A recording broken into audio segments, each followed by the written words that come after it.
all of you. Recording started. Perfect. I'm happy to welcome all of you. My name is Juliette Noppe, and I work as a junior advisor for GIZ ProClima. And today I will be your facilitator and guide you through this event. Now I want to wish a warm welcome to today's speakers. Let me briefly introduce them to you and show you the agenda. At first, we will hear some welcome remarks by Philipp Denzinger. He's a project manager at GIZ ProClima and is in charge of implementing projects under the Montreal Protocol and Paris Agreement. He's currently overseeing RUC-related projects in around 25 countries and is promoting green cooling globally. After this, Daniel Colbourne will provide us with an overview of what is currently feasible with existing safety standards requirements and what possibilities exist to ease the barriers and improve safety standards for the future. Daniel Colbourne specializes in environmental performance and safety aspects of alternative refrigerant and systems. He works on behalf of various organizations and companies, including GIZ ProClima, and is an active member of several BSI, CEN, ISO, and IEC standardization committees and working groups on refrigeration safety. After this, we will have the possibility for an open discussion to address your questions. In case you have any questions for our speakers throughout the event, you can always post them to the chat and we will discuss them during the Q&A session at the end. You can as well give preference to questions posted in the chat by giving thumbs up. And I'm now giving the floor to Philipp Denzinger. Thank you, Juliette. A warm welcome from my side.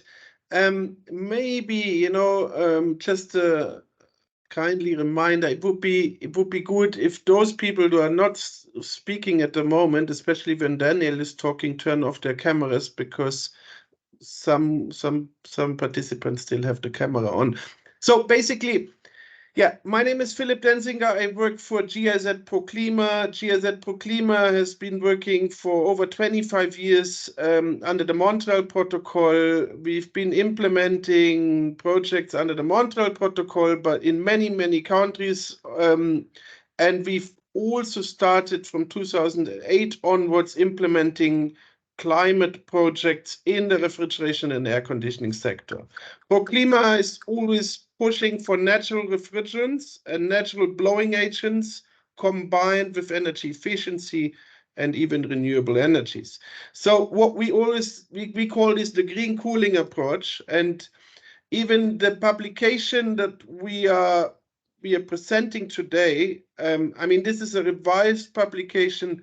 We have prepared this one in 2017 on safety standards for flammable refrigerants mainly. And we revised this publication this year because luckily recently we had several changes, especially regarding the charge size of hydrocarbons. And Daniel is an expert that has been working with us for many years, supporting us regarding standards, but also is in various standard committees. And that's why, we want to have this discussion today to present what are the recent changes in especially IEC standards, but also ISO and EN, what are the new possibilities that the new standard offer.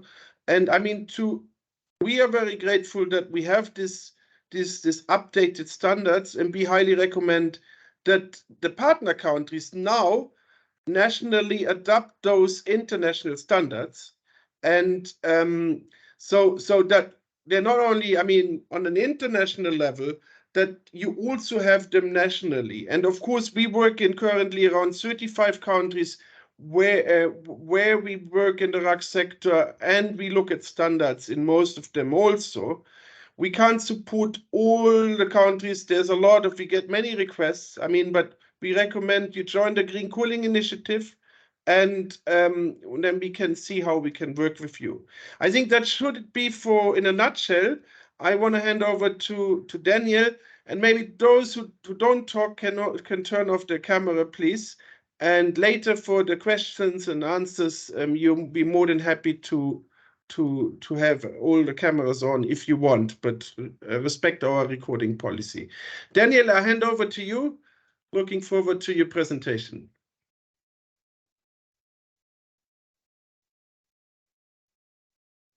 Daniel, you are muted at the moment. Thank you.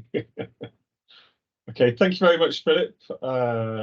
And Julia, I will just put my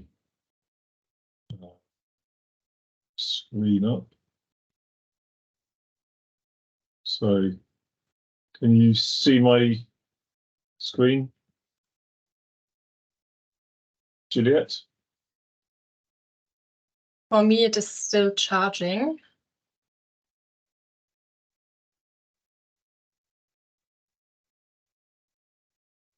Philip, can you see the screen? Maybe it's due to my internet. I can't, Daniel. Are you sure you share your PowerPoint, or do you share any other screen?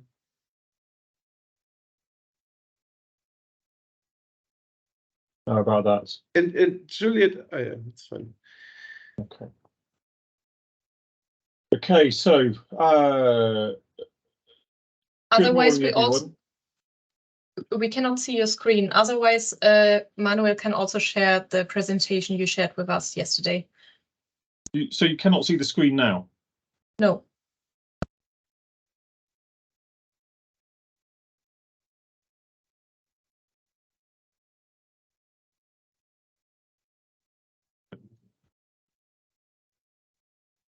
Yeah, maybe otherwise Manuel will share. Yeah, I've changed to. But you can I mean, Daniel, you can also share your desktop. Now it's there. Now we can see it. Now we can see it. Perfect. Okay. Good morning. Thank you for the invitation to speak. As Philip mentioned, this presentation is providing an overview, a summary of the recent developments associated with international and European safety standards for refrigeration, air conditioning, and heat pump equipment. It's quite a wide subject, so I will try to cover as many of these aspects as I can.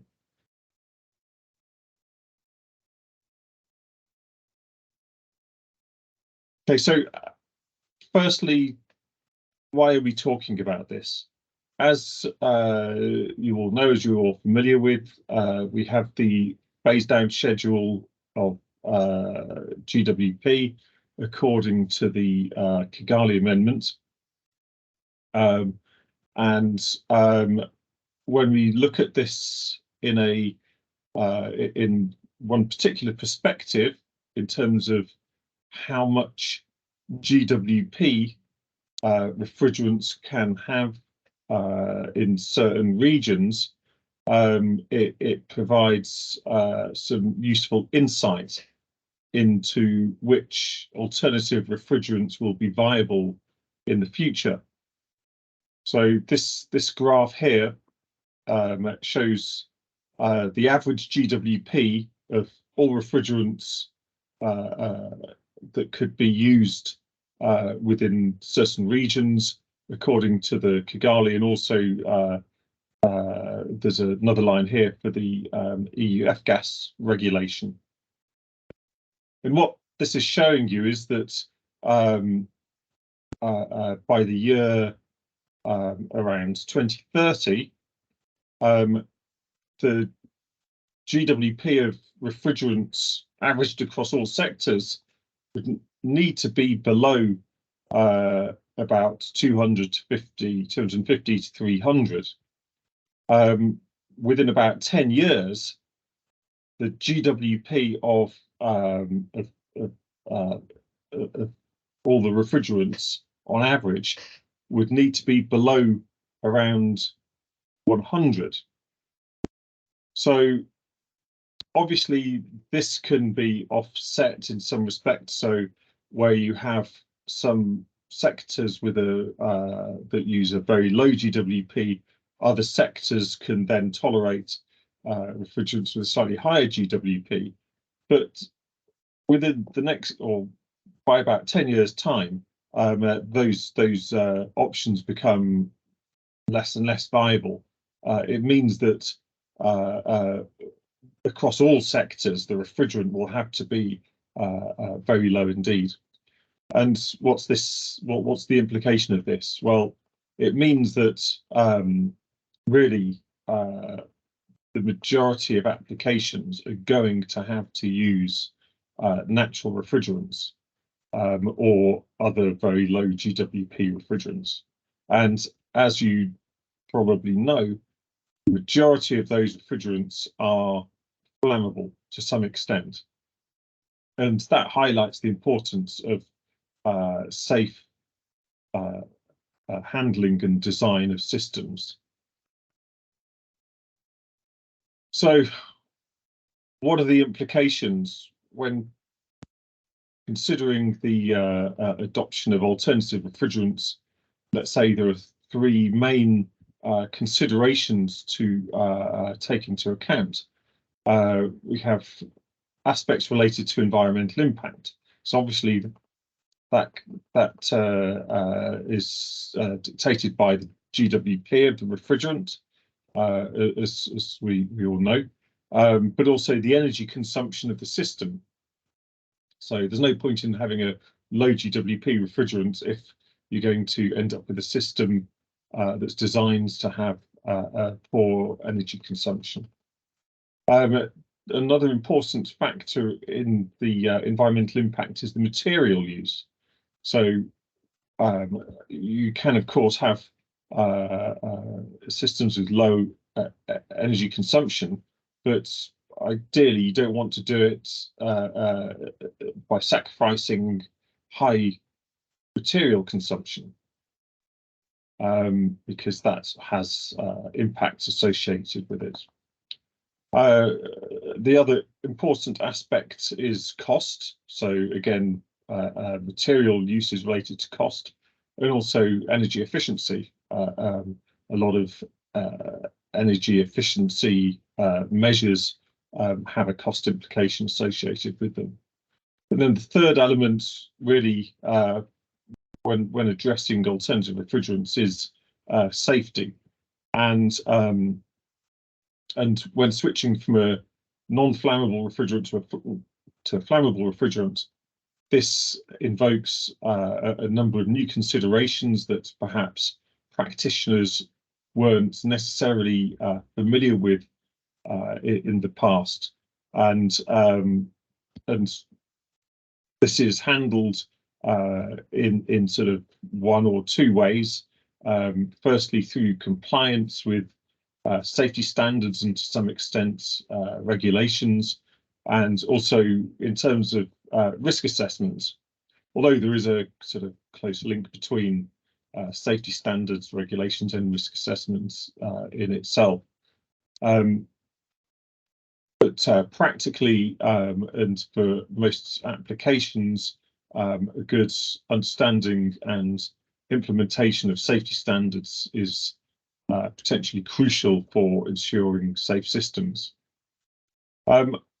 It's also worth mentioning that, of course, flammability isn't the only safety hazard that refrigeration systems are related to. But there's pressure safety, general mechanical safety, toxicity aspects, asphyxiation, all sorts of other hazards. So don't think that by using flammable refrigerants, just going from a safe to a non-safe situation. All systems have a huge number of hazards associated with them, regardless of the refrigerant flammability. So what are the most relevant international and regional safety standards? There are rather a lot, but perhaps of most interest are these four. On the top left here, we have an IEC standard. This is the International Electrotechnical Commission, IEC -2-40. This standard is specifically for air conditioners and heat pumps. It's a product standard, and this provides requirements for all types of air conditioners and heat pumps that could be considered as products. So they're purchased in a box, let's say, or boxes, and they are normally used for household and small commercial. Then there's another product standard, IEC 60335-2-89. This is a standard for commercial refrigeration appliances. So again, things that broadly come in a box or a factory made and then sold and can be installed relatively easily. And this broadly covers things such as plug-in display cabinets, bottle coolers, ice cream freezers, deep freeze cabinets, and so forth. Then on the right side, the two other standards here, EN 378 and ISO 5149. These are so-called horizontal standards or group standards, and these cover quite a wide range of equipment, sort of everything that isn't covered by these two product standards. For example, chiller systems, industrial, distributed supermarket systems, and so on and so forth. These are sort of more general in their approach, but they're written in a sort of more conceptual way so that they should be applicable to anything or any type of system. In addition to these standards, there are, of course, several others. Another product standard is that some of you may be familiar with is IEC 60335-2-24. That's the standard specifically for domestic refrigerators. I haven't included that here because there's no sort of significant recent developments, but it's worth also being aware of. Now, the drafting of these standards is carried out by working groups. Sorry. Okay, the drafting of these standards is carried out by technical committees or working groups or maintenance teams within the ISO or IEC technical committees. So, for example, the -40 standard, this is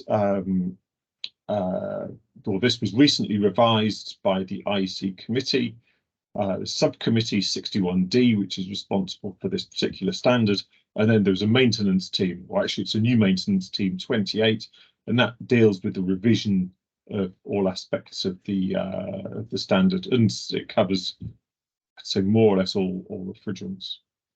For the -89 standards, there is a specific working group under SC 61D, which is working group 4, and this is dealing with the revision of the standard, and again covering all flammable refrigerants.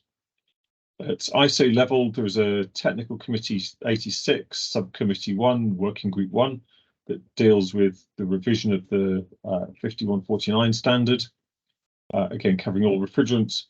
And lastly, at EN 378 level, there's a technical committee TC 182, working group 6, and again that's a working group that's dealing with the revision of this standards, including covering all refrigerants. So these committees, working groups, they meet in some cases every month, some cases 2 or 3 times a year, and they address all the technical issues and proposals for revising the various clauses within the standards.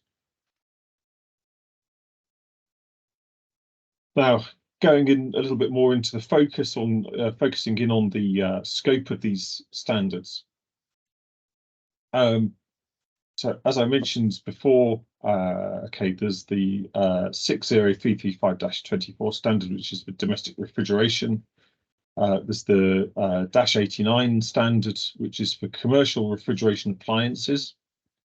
Then have the -40 standard, which is air conditioners, heat pumps, and chillers, but it's generally small, let's say smaller chillers. And then you have the horizontal group standards 5149 and EN 378, and as I mentioned, these in principle cover all of these types of systems or applications. Although generally the rule is if there's a product standard covering that equipment or that particular type of equipment, you should use the product standard first rather than the horizontal standard. There's two other standards that I've mentioned here. One is ISO 20854, and there's another EN 17893. These are sort of product standards. They're specifically for certain types of transport refrigeration. So ISO 20854 is specifically for reefer containers using flammable refrigerants, and the EN 17893, which is actually, I should say, still a draft standard. This is specifically for transport refrigeration using flammable refrigerants. So, for example, refrigerated trucks or lorries. In addition to these product standards, there are some others. There's 60335-2-11, which is heat pump tumble dryers. There's, the -24, which I've mentioned up there, 60335-2-75, which is vending machines, and -118, which is gelato appliances, ice cream appliances. So these are, let's say, don't use refrigeration, or they aren't refrigeration appliances as a core function in the same way that these are, but they do have refrigeration, or these types of appliances do have refrigeration systems as part of them. So there are requirements therein that deal with or address the handling of flammable refrigerants, but in many cases they refer back to these other standards.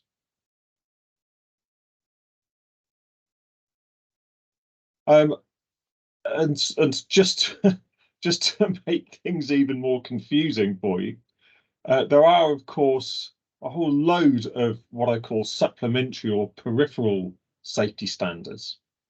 And these cover more generic topics for a particular type of component or particular type of equipment that goes into the refrigeration machine. So, for instance, there are a series of safety standards that are specifically for compressors and pumps that may be used in refrigeration systems. So there's another 60, should be 335-2-34, EN 809, IEC 60204, EN 1012, and 12693. These are all standards that deal with the safety of compressors or pumps, and those compressors or pumps may in fact be used in refrigeration systems, and they address requirements related to refrigerants as well. Then there's standards related to the pressure safety of system vessels and components. So, for example, receivers or suction accumulators, heat exchangers, piping, valves, other components. So these standards here deal specifically with the pressure safety. Then tightness of components and connections. There's a couple of standards that deal with the types of different types of connections, so brazed, pressed joints, flare joints, and so forth, and how they can be approved to demonstrate a good level of system tightness. And obviously, using flammable refrigerants, these standards are of particular importance and relevance, because obviously we want to ensure as tight a system as possible. Competence of personnel. This is this standard was recently published as an international standard, and I would say this is highly relevant to everybody. It prescribes subject areas that people involved within the lifetime of refrigeration, air conditioning, heat pump equipment should be competent in. So it covers installation and maintenance technicians, service technicians, design engineers, manufacturing, commissioning engineers, basically anybody and everyone throughout the lifetime of the cooling or heating equipment, what topics they should be competent in. So I think that's an interesting and useful standard for all stakeholders. Electromagnetic compatibility, general safety of machinery, so it actually doesn't matter whether it's refrigeration equipment or any other sort. There's general requirements for machinery safety.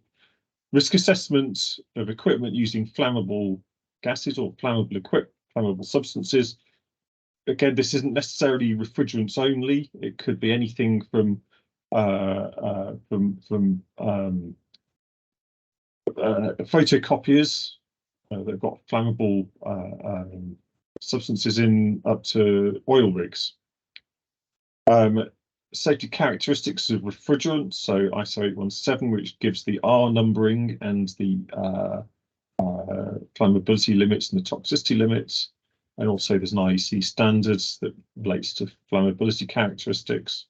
Gas detection, which is becoming quite an important topic of late, where I think more and more equipment will be using gas detection for leak detection purposes.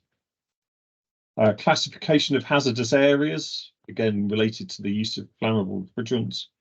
And then there's a whole series of standards related to electrical equipment for use in potentially flammable areas. These are the so-called EX standards, and generally all these standards, they cover different means or concepts to address the flammability or mitigating ignition sources. So there's a whole load of standards, and to be honest, it's a lifetime's work to be familiar and understand all of these. But generally, in most cases, using the specific refrigeration standards should at least provide guidance as to any of these that may also be necessary. Another important topic here is how safety standards interact with national regulations. Generally, safety standards are voluntary. They're not, in many cases, they're not mandatory, whereas obviously national regulations are mandatory. And different countries deal with this interaction between the regulations and standards in different ways. So in some countries, safety standards in some countries develop their own safety standards. In some countries, they just adopt international or regional standards as they are. Alternatively, they could adopt the international or regional standards with so-called national modifications. Or, of course, some countries just use other countries' standards. These standards can be entirely voluntary. In some cases, particular standards can be mandated by national legislation. So legislation says you have to use that standard. In some regions, the compliance with a standard is regarded as a means of complying with certain legislation, and that is the case within Europe, and I'll explain that in a few moments. And then in other cases, the standards are, let's say, broadly voluntary, but they are only mandated through contractual agreements. So, for example, if I'm buying some cooling equipment from somebody, I might say, yes, but as part of the contract, the equipment must comply with a given standard. And in terms of compliance, there are different approaches to demonstrating compliance with the standard. It may be by self-certification, which is the case in a lot of countries. Third-party certification, so using organisations such as TÜV or DKE or whoever to demonstrate, to verify the compliance. It may be through market surveillance systems or confirmed by some governmental institution. So there's a variety of ways that compliance is demonstrated.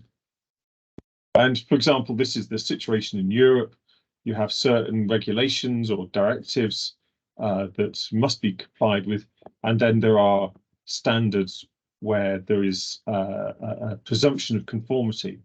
So in complying with, say, EN 378 Part 2, there was a presumption of conformity to the European Machinery Directive and so forth. Now, coming specifically to the application of flammable refrigerants, there are several fundamental approaches to minimizing the flammability risk, and these are shown here in what I call my safety sandwich. So there's a general requirements for understanding the flammability risk. In terms of practice, there's the application guidelines, so signage, instructions, working procedures, and then within that, encompassed within that, there are specific requirements, and these are releasable charge reduction or refrigerant charge, minimizing leakage, eliminating sources of ignition, and the control of the refrigerant gas air mixtures that have leaked out. The control of mixtures can be done through dispersion or dilution of the mixtures, exhausting, through ventilation, containment, or potentially flaring, although there are, of course, no requirements within current standards related to that. Refrigerant charge, or the releasable refrigerant charge, may be by design or by control. So these general concepts are sort of ingrained throughout the flammability requirements of these safety standards. In this table, I have summarized the general means by which these various elements are satisfied. And I won't go through these in detail because of time limitations, but there are limits on the amount of refrigerant. So according to which refrigerant system you use, which standard you apply, the limits vary. And in some cases, there's no limits. It's just determined by risk assessment. In many cases, there is the option for using ventilation or airflow.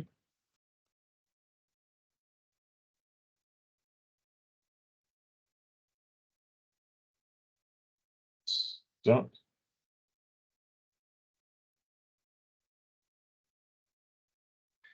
We can still hear you. Yeah, I'm just trying to move the slide on, but for some reason it seems stuck. Okay.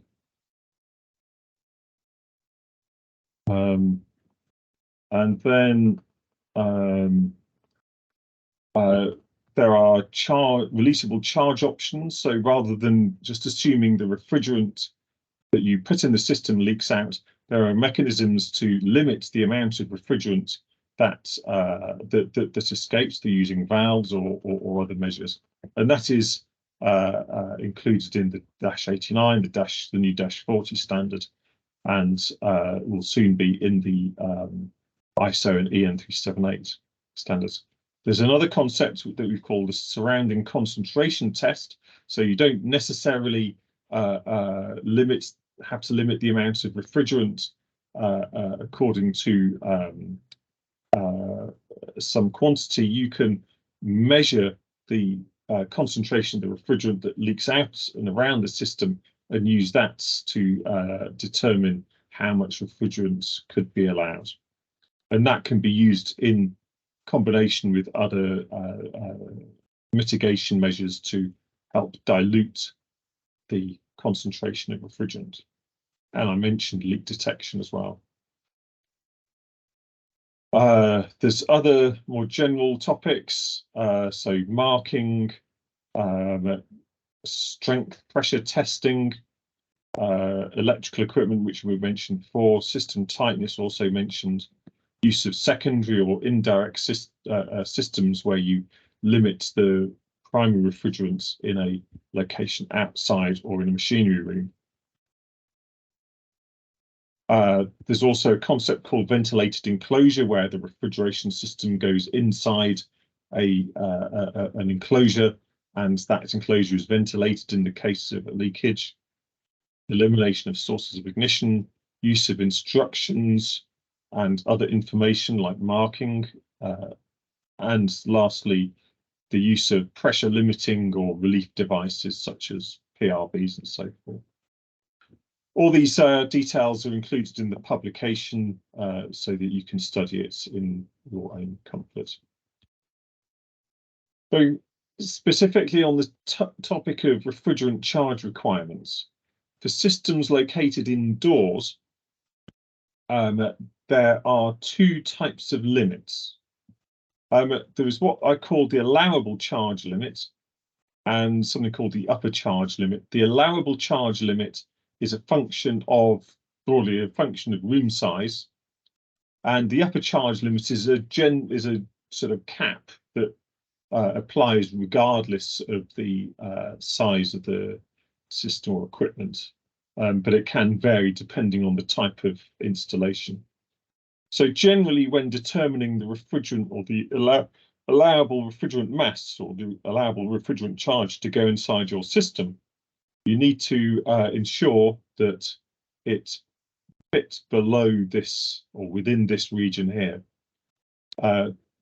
If you go above this allowable charge limit, that may result in flammable concentrations being present in the room in the event of a large refrigerant leak. So generally, if we look at different types of systems, you have typical specific refrigerant charges or kilograms of refrigerant per kilowatt of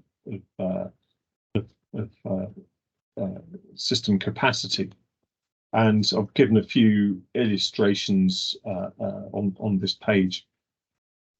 And this is sort of fairly crucial, because in some types of systems, if you increase the capacity of the system and you maybe design the system to have higher and higher efficiency, then your requirement for more refrigerants increases. And so this needs to be considered in light of the allowable refrigerant charges. And that's why refrigerant charge is such an important issue. And let me skip this one. Now, if I go to the current or the revised -40 standard, we have a number of different measures to determine or dictate the allowable refrigerant charge. The upper refrigerant charge is set to 1 kilogram of hydrocarbon, for example, and then you have different allowable refrigerant charges, which are represented by this mishmash of lines across the graph. So I just work through this and give you a few examples.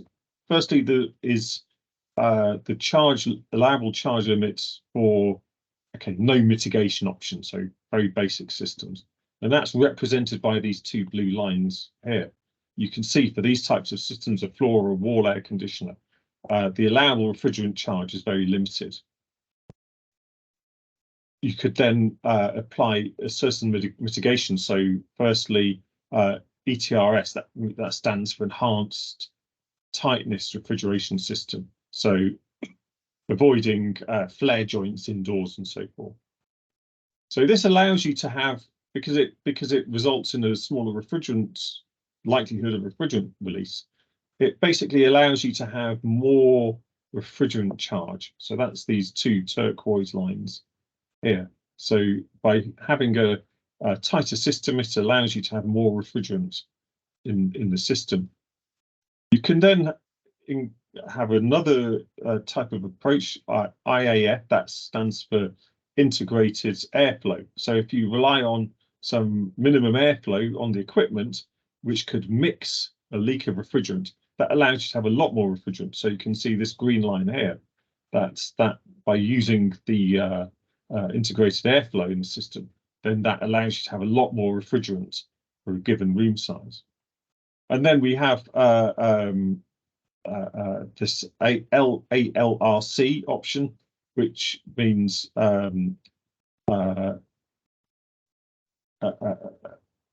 active leak releasable charge. So that means that if you have a system where you close solenoid valves in response to the beginning of a leak, then it limits the refrigerants that can leak out. And you can see here, depending on which option you use, you can have a considerably greater quantity of refrigerant within the system through using this type of mitigation measure. So this is the approach that's currently within the -40 standard, and it's coming into the other standards as well, where if you implement additional mitigation measures, you can have a lot more flammable refrigerant in your system. And if I just go back to the graph here, where you want to have a larger capacity with higher efficiency, then generally you need to implement these additional mitigation measures to help make the system safer. So, okay, I won't go through this table here with these charge limits. It's just to give an idea about the sort of upper capacity limits of systems, different types of systems using the current safety standards. I guess the last couple of slides were really concerning how countries may implement their own, or may implement these safety standards if they don't already use them. So there's different approaches depending upon the local situation and the local rules. So this is a flow chart to that countries can follow to get a general idea about how to implement those safety standards if they don't already use them. And in this table here, there is some guidance in terms of how a country can update or improve their existing national standards or implement international or regional safety standards to help improve the requirements to enable a broader adoption of flammable refrigerants or natural refrigerants across different sectors. So hopefully just in time to sum up, the current international and regional safety standards cover broadly all refrigeration, air conditioning and heat pump equipment and applications. And this is done either through dedicated safety standards, like product standards or vertical standards as they're known, or by horizontal standards, the group standards that cover anything and everything. It's important to also remember that there are a large number of supplementary or peripheral safety standards, as I call them, that focus on particular aspects or particular components or concepts that may be relevant, not always, but may be relevant to the equipment at hand. These safety standards are, I say, continually being improved through the revision process. I put continually in quotes because, yes, it is a continuous process, but the revision cycle is several years, 5, 6, 7, 8, 10 years. The last ISO 5149 standards took 21 years. So the process can be quite slow, but nevertheless, there is this continual process ongoing. And the next two standards, which will be published, EN 378 and probably 5149, that may be over the next year or two. Overall, these revised standards provide a much wider allowance of natural refrigerants, particularly hydrocarbons. Historically, the restrictions for hydrocarbons were quite stringent, but more and more we're seeing better and better, or developing better and better requirements. And these tend to be a variety of mitigation measures that can be chosen and implemented into the design of systems. And then lastly, the implementation mechanisms for safety standards in various countries, and these mechanisms vary depending on which standard and which country, but there will be mechanisms, so it's sensible to, as far as possible, implement at least the key safety standards to help ensure more inclusive and safer implementation of alternative refrigerants. So thank you very much for your attention on a rather heavy and laborious subject. I hope it was interesting to you, and I look forward to questions. Yes, thank you very much, Daniel, for your valuable input and insightful explanation on today's topic. It's not easy to understand all of this, but I think you did a very great job to give us a better idea. As Daniel already said, now it's time for question and answer. You can either post your questions in the chat or raise your hand. Whenever you're not speaking, please remember to keep your camera turned off. As we don't have any questions yet, I will just start with one, and maybe that can be an icebreaker also for our participants. So looking at the new charge limits of 500 gram HC from ComRef and 1 kilogram HC for ACs, what do these mean now and for the future REC applications, and what capacities are now possible? Okay. Yes, so for the commercial refrigeration products, the charge limit was 150 grams. It's now increased to 500 grams. And this means that much larger commercial cabinets and units can be applied. So rather than, okay, previously you might have had a let's say a 4-door display cabinet plug-in for a retail shop, and that would have had to have used, let's say, 3 independent refrigerant circuits with 150 grams. And of course that means you're buying 3 times as many sets of components. You've got 3 compressors, 3 condensers, 3 evaporators, 3 expansion valves, and by allowing having a larger upper charge of 500 grams, it means that that cabinet can now be made with a single refrigerant circuit, which makes this system generally a lot cheaper a lot easier to manufacture than before.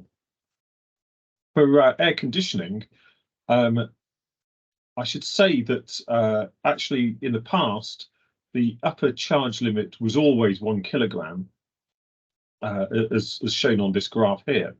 But the only options for using the refrigerant, the refrigerant followed these blue lines here. So actually that 1 kilogram charge or upper charge limit was meaningless, because the amount of, or the allowable charge, was always so small that you'd need a room the size of a football stadium to be able to reach that allowable, or that upper refrigerant charge of 1 kilogram. So now, if I design my an air conditioner with integrated airflow, in this case, this means that I can have actually a system with up to 1 kilogram in a relatively small room. And this really, the practical implication of this is that, whereas before you were sort of limited to say split or room air conditioners for very small rooms, you now have more or less full flexibility. So you can have systems that range from a couple of kilowatts up to let's say 12 kilowatts, and have high efficiency, which may be used in more or less any room size. So practically, the new the revised air conditioner standards offers a huge variety of, well, it basically means that the whole split air conditioning sector could now be satisfied with natural refrigerants.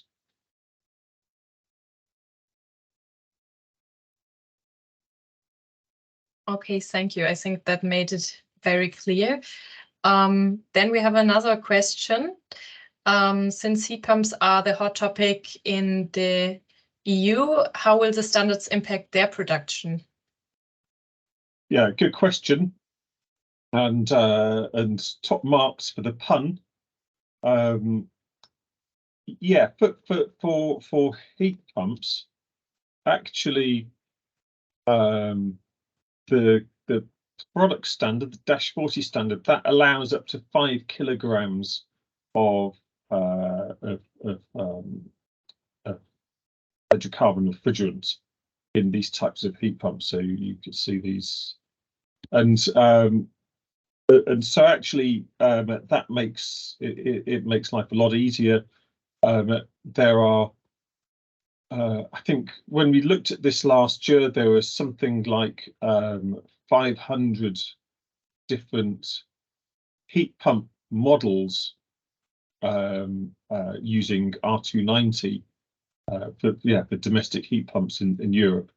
I guess this year there's probably quite a few more than that.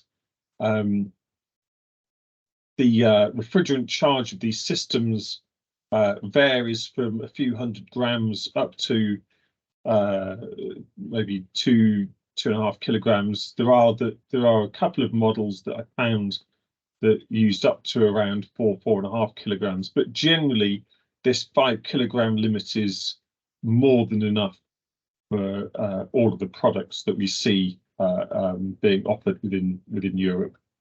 So yeah, it's a very as you say, it's a very topical subject at the moment, and there's lots of manufacturers redeveloping their products to use R290 and extending their range into flammable refrigerants, and even some of the major mainstream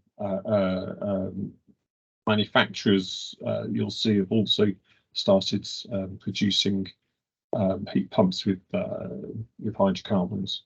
So yeah, it's certainly favourable at the moment.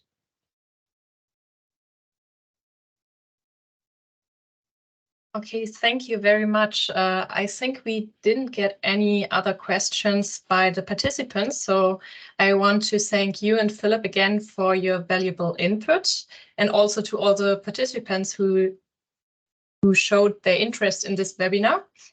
And I would now like to draw your attention on our Green Cooling Summit, which will take place already on October 10th to 11th. And will be broadcasted in English, Spanish, and French. And it will feature a diverse range of experts from industry, academia, and government who will share their insights on experiences on how to promote green cooling solutions along the cold chain. You can find the registration link in the chat. And furthermore, I want to invite you also, if you haven't yet, to join our Green Cooling Network. Please join and spread the word. You can also find the link in the chat.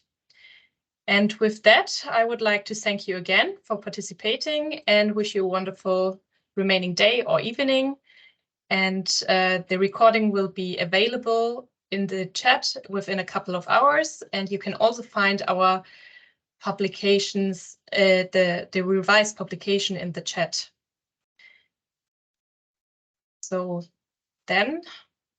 And we will soon translate the publication also into French and Spanish. So give us a few more weeks and then you get it also in French and Spanish. Thank you so much. Thanks, Daniel. Thanks, Juliet.